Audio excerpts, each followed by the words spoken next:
J'ai été rétrogradé au travail, annonça-t-il sombrement en arrivant à la maison. Quoi? J'ai failli renverser mon thé tant j'étais choqué. La récente performance médiocre de l'entreprise et la restructuration imminente laissaient déjà présager des changements dans le personnel, mais je n'aurais jamais imaginé que cela toucherait directement Scott. Néanmoins, je sentais qu'il était essentiel de rester à ses côtés durant cette période difficile, en tant que sa femme. Eh bien, c'est peut-être juste un coup de malchance. Les temps sont durs, et je travaille aussi, alors ne nous inquiétons pas trop, répondis-je, en essayant de garder une attitude optimiste. Je suis Catherine, j'ai 50 ans, je travaille actuellement à temps plein dans le département administratif. Je vis avec mon mari Scott, qui a 2 ans de plus que moi, notre fille Julia, qui est en 2e année de lycée, et ma belle-mère Ethel, âgée de 72 ans. Bien qu'Ethel et moi ne soyons pas toujours d'accord, nos interactions sont limitées au moment où je suis à la maison, puisque je travaille à l'extérieur, donc j'ai choisi de ne pas me laisser affecter par cela. À ma fille, j'ai conseillé, ton père est un peu contrarié à cause de la rétrogradation, mais essayons de nous comporter normalement en sa présence. Cependant, Scott a commencé à déverser ses frustrations, et comme le dit le dicton, les gens se défoulent souvent sur ceux qui sont les plus proches, en qui ils ont le plus confiance. Malheureusement, j'ai fini par être la cible de tout cela. Le lendemain, alors que je nettoyais le couloir pendant mon jour de congé, il est passé à côté de moi, tout à coup, a lancé: « Tu as grossi depuis que nous nous sommes mariés, n'est-ce pas? » Eh bien, j'ai 50 ans après tout. Même les brochures sophistiquées mentionnent que les femmes ont tendance à prendre du poids pendant la ménopause, mais selon le bilan de santé de mon entreprise, je ne suis pas en surpoids, ai-je rétorqué. Puis vinrent ces mots cruels: « Oublie le bilan de santé, ta silhouette est très désagréable. Tu es juste paresseuse.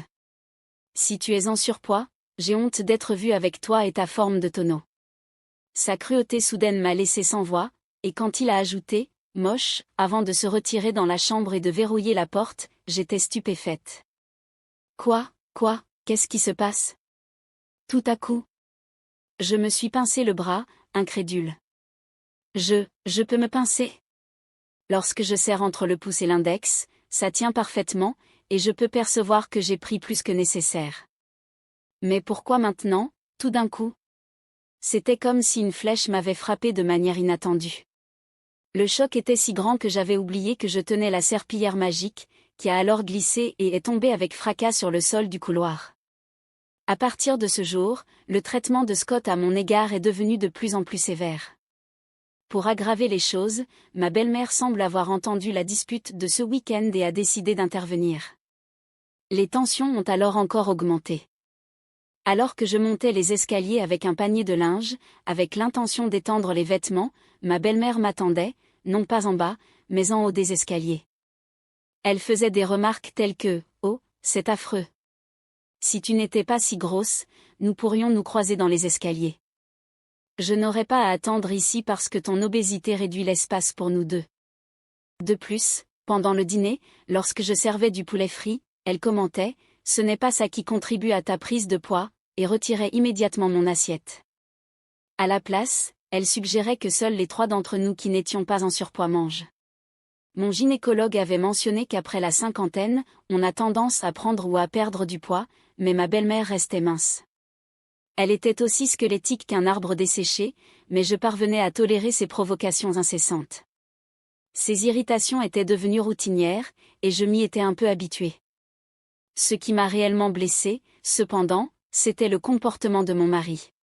Depuis cet incident, Scott avait arrêté de me parler. Il n'y avait plus de marque de gratitude ou de compliments, même lorsque je lui servais le petit déjeuner. Il mangeait simplement en silence, puis quittait la table. Il entrait et sortait de la salle de bain sans prononcer un mot. Bien que nous partagions toujours la chambre, il me tournait le dos et restait plongé dans son smartphone. Je ne supportais plus d'être traitée comme si j'étais invisible. Un soir, rassemblant mon courage dans la chambre, je lui ai demandé « Y a-t-il une raison pour laquelle tu m'ignores ?»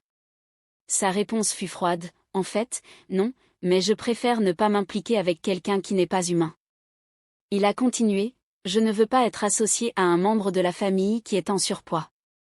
Si tu tiens vraiment à moi, tu vas perdre quelques kilos. » Quoi? Ces paroles m'ont laissé désemparée. Mais c'est inévitable avec l'âge, tu comprends cela, n'est-ce pas? Même si je marche 2 kilomètres pour me rendre au travail, je fais de mon mieux à ma façon, ai-je tenté d'expliquer. Malgré mes efforts pour lutter contre la prise de poids liée à l'âge, il m'a froidement tourné le dos, rejetant mes difficultés. Si tu ne vois pas de résultat, c'est comme si tu n'essayais même pas. Ne me parle plus. Et à partir de là, il a vraiment cessé de reconnaître ma présence. Pendant ce temps, ma belle-mère continuait de me provoquer à propos de mon poids.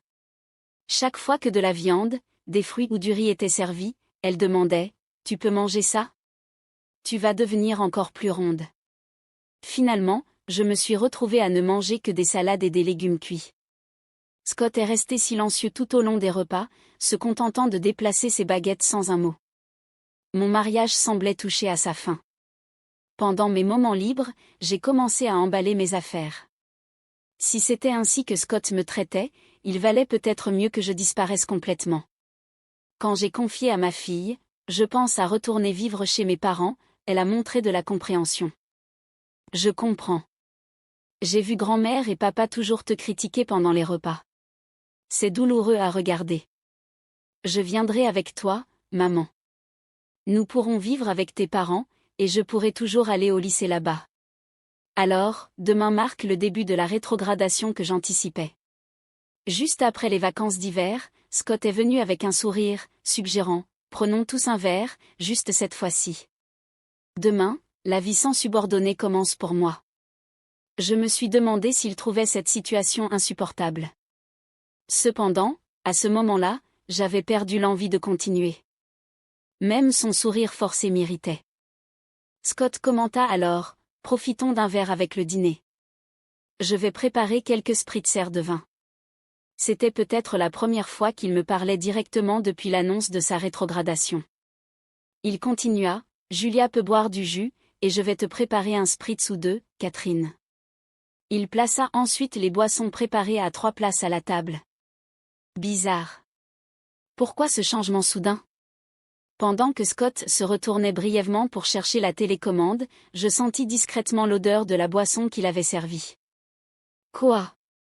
Je détectais un arôme faible mais indubitablement familier. Je le connaissais bien, de mes propres expériences culinaires. Comment, tu as vraiment pensé à me servir ça? Je refusais de tolérer ça plus longtemps. Entre le harcèlement constant de ma belle-mère et le mépris de mon mari, j'avais atteint ma limite. La vue du spritzer de vin me poussa à bout. Scott, peux-tu prendre le fromage dans le réfrigérateur? Il vient d'une ferme locale et est absolument délicieux. Je suis reconnaissante pour ce moment en famille. Cela te dérangerait-il d'aller le chercher, demandai-je, espérant qu'il contribuerait au moins à cela pour notre moment ensemble. Pendant que Scott se dirigeait vers le réfrigérateur, je profitai de l'occasion pour échanger ma boisson avec celle qui se trouvait à ma droite. C'était la place d'Ethel. Quand il revint avec le fromage, j'annonçai « Maintenant que nous avons nos encas, je vais chercher Julia et belle-maman, suffisamment fort pour qu'ils puissent t'entendre. » Le dîner est servi. Les deux nous rejoignirent dans la salle à manger et prirent place, créant l'apparence d'un dîner familial typique. Sauf que je n'avais pas de boulettes de viande ni de salade de maïs. Nous avions plutôt une soupe de poulet, du fromage comme et des spritzers de vin. Julia opta pour du jus. Commençons, brisa Julia le silence tandis que Scott et ma belle-mère restaient silencieux. Je pris une gorgée du spritzer de vin que Scott avait préparé, remarquant qu'il m'observait attentivement avec un sourire. Je commentai, « Oui, c'est plutôt bon, non ?» Scott murmura quelque chose à voix basse, mais je choisis de l'ignorer. Je me concentrai plutôt sur ma salade avant de prendre une autre gorgée du spritzer de vin. Soudain, un jet de liquide rouge jaillit de la bouche de ma belle-mère, ressemblant à un souffle de feu digne de Godzilla. « Attends, mamie. Que s'est-il passé ?» s'exclama ma fille, se levant surprise de sa chaise. Un peu du liquide éclaboussa sa salade. « Tu t'es étouffée? Ça va ?» Julia attrapa rapidement une serviette et la tendit à ma belle-mère, qui s'essuya la bouche. Cependant, son expression était de l'incrédulité. « Quoi, qu'est-ce que c'est que ça? Mamie, ta bouche, on dirait une langue de serpent enflammée, observa ma fille, de plus en plus inquiète. « Et, toi là ?» « Il a mis ça dans ma boisson », cria ma belle-mère, essayant de m'attraper, mais j'écartai froidement sa main. « Ce n'est pas moi. C'est Scott qui l'a préparé, » affirmai-je fermement. « Quoi ?» hurla ma belle-mère, ses lèvres encore tachées de sauce, avant de se tourner pour fixer Scott, qui tremblait visiblement. Je me penchai vers lui et exerçai une légère pression en posant ma main sur la table. « Tu pensais pouvoir cacher ça dans le spritzer de vin, n'est-ce pas ? » J'ai détecté un petit quelque chose parce que j'avais déjà rencontré ça avant. C'était un extrait de l'enfer, n'est-ce pas ? Le confrontai-je sévèrement. Une goutte de l'enfer. Je l'ai trouvé à une foire alimentaire en Alabama. Ce n'est peut-être pas aussi renommé que la sauce de la mort, mais avec ses subtiles notes de citron, je la trouvais plus attrayante pour son goût fait maison, expliquai-je. Cette légère note de citron était ce que j'avais détecté, indiquant qu'il en avait ajouté une quantité importante dans la boisson. Ma belle-mère ne l'avait probablement pas remarqué à cause de l'arôme du spritzer de vin, ou peut-être avait-elle confondu l'odeur du citron avec celle de la boisson. Quoi qu'il en soit, c'était une farce exceptionnellement malveillante, incroyablement cruelle. « Attends, c'est papa qui a fait ça ?» L'expression de Julia était incrédule. Je voulais vraiment que Catherine boive ça, admit Scott. Tu devrais échanger ton verre avec le sien. Même si ma belle-mère fait de la mousse, c'est hors de propos. Juste parce qu'elle a réalisé que c'était pour moi, elle veut me l'attribuer ? Je ne toucherai pas à ce mélange dangereux, déclarai-je d'un ton bas, maintenant la pression sur Scott. Je le confrontai ensuite, explique-moi pourquoi tu pensais qu'une blague de ce genre était acceptable. Je pensais, tu prenais du poids, et la nourriture épicée peut accélérer le métabolisme, alors j'ai pensé que ce serait une bonne idée d'essayer, justifia Scott. Pathétique. Quelle excuse pitoyable, me moquai-je. Il croyait vraiment qu'une telle explication suffirait ? C'était totalement embarrassant. Sous pression, mon mari hésita, reculant légèrement sa chaise. Je ne suis pas fou.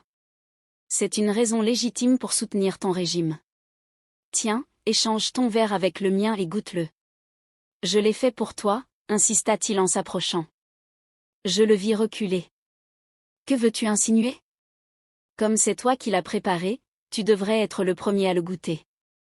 Allez, me levant de ma chaise, je pris le verre contenant le mélange incendiaire destiné à ma belle-mère et le jetai devant mon mari. Le repoussant sur le côté, je réduisis de nouveau la distance entre nous.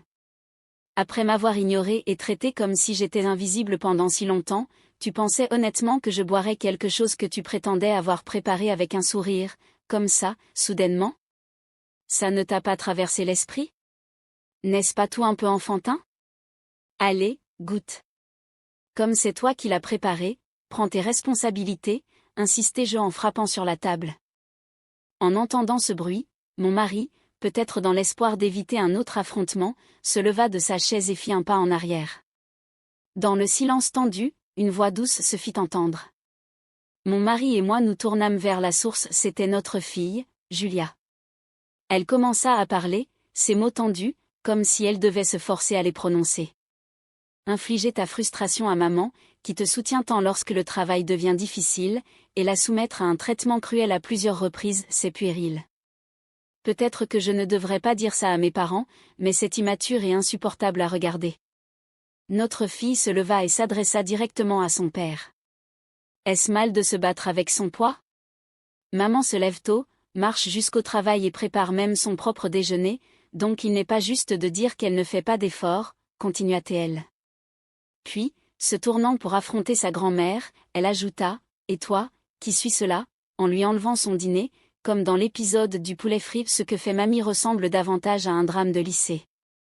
C'est embarrassant. À ces mots, est-elle, déconcertée, commença à balbutier une excuse confuse, « Ce n'est pas ça. Je m'inquiète juste pour ta maman, qu'elle ne prenne pas plus de poids. Je veux qu'elle se sente bien dans le miroir. D'ailleurs, est-elle, comme Julia, lutte aussi avec son poids. » Mais Julia resta résolue. La compassion consiste à comprendre et à soutenir l'autre personne. Ça me fait mal de voir qu'on retire le dîner de maman, surtout quand elle semble si bouleversée. Ce n'est pas de la compassion. Maman n'a pas eu de problème de santé lors de ses examens, mais lui enlever sa nourriture est tout simplement cruel. Ethel se tut, et il semblait que Julia avait fini de lui parler pour le moment. Elle reporta son attention sur son père. Maman va régulièrement chez le gynécologue et reste active, mais papa l'ignore parce qu'elle a pris un peu de poids. C'est quoi cette histoire? Son indifférence crée une telle tension à la maison. Ne le vois-tu pas? Même le colonel Sanders et tante Stella dans les publicités de biscuits ont un peu de ventre. Tu as déjà entendu parler du poids du bonheur? Si maman devient une adorable grand-mère comme tante Stella en vieillissant, je serai très heureuse. Quand j'aurai des enfants et qu'elle sera une grand-mère, ne serait-ce pas merveilleux de lui dire « Maman, tu as atteint le poids du bonheur » et de partager un rire? C'est mon rêve. S'il te plaît, ne gâche pas ça pour moi, déclara-t-elle avec un regard froid. Malgré la dureté de ses paroles, elle réchauffait mon cœur, comme un lait chaud avec des biscuits. C'était désolant de voir un père se faire réprimander par sa propre fille. Et une autre chose, s'adressa-t-elle directement à son père, si tu vas ignorer quelqu'un à cause de son gain de poids avec l'âge, souviens-toi, avec ta calvitie, tu pourrais facilement être ignoré aussi. La tension dans la pièce était palpable. Ces mots acérés laissèrent un froid glacial, rendant la salle de séjour aussi froide que de la glace.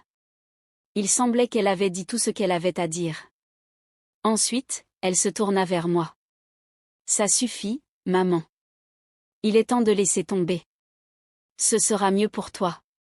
Ces mots me prirent par surprise. Laisser tomber? Oui, je devais laisser tomber. Comme je l'ai déjà mentionné, mon rêve est de te voir tenir mon enfant, en disant « Tu as pris un peu de poids heureux » et de partager un rire. Pour moi, je veux que tu sois heureuse, car cela fait partie de mon rêve.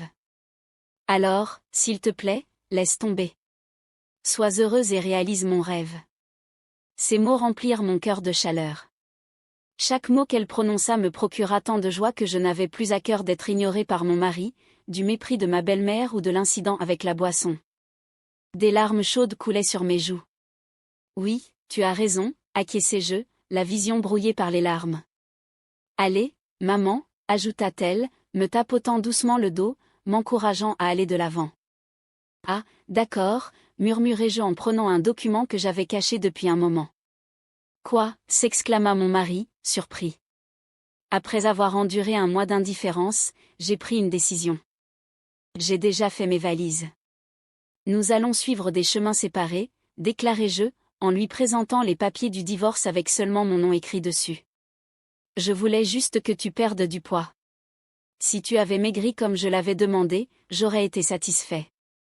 Je me rends compte que je m'en suis pris à toi lorsque Julia l'a souligné. Mais comme tu n'as pas perdu de poids, j'ai pensé que j'allais te tourmenter davantage. Je ne voulais pas que ça se passe ainsi, je ne m'attendais pas à ce résultat, avoua mon mari, paniqué.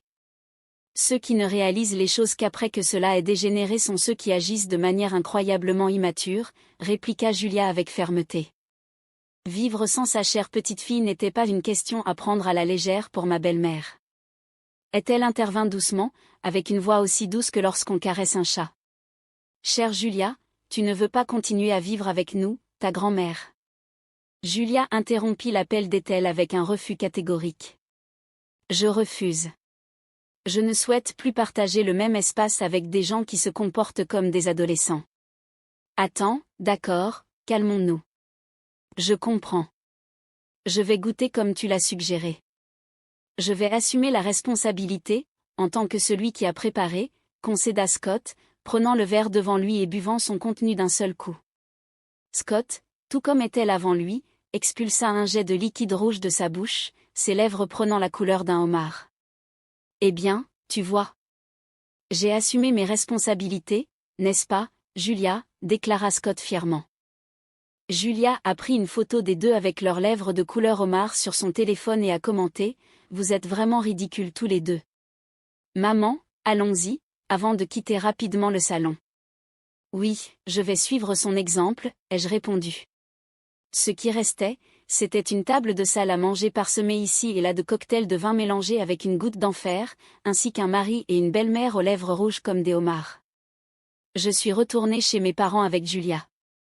Après avoir expliqué la situation à la maison, ma mère et mon père furent furieux et décidèrent de confronter Scott et Ethel. Ils revinrent avec les papiers de divorce, et je finis par divorcer. La carrière de mon ex-mari, Scott, a touché le fond, sans aucune réalisation notable dans les années qui suivirent. J'ai découvert qu'il avait l'habitude d'ignorer les problèmes qui ne lui plaisaient pas, même avec ses subordonnés, ce qui a finalement conduit à son licenciement, une révélation que je n'ai découverte que récemment. Pendant ce temps, mon ex-belle-mère, Ethel, qui a toujours été difficile et sortait rarement de chez elle, se retrouve dans une impasse, seule dans une maison à 2 personnes.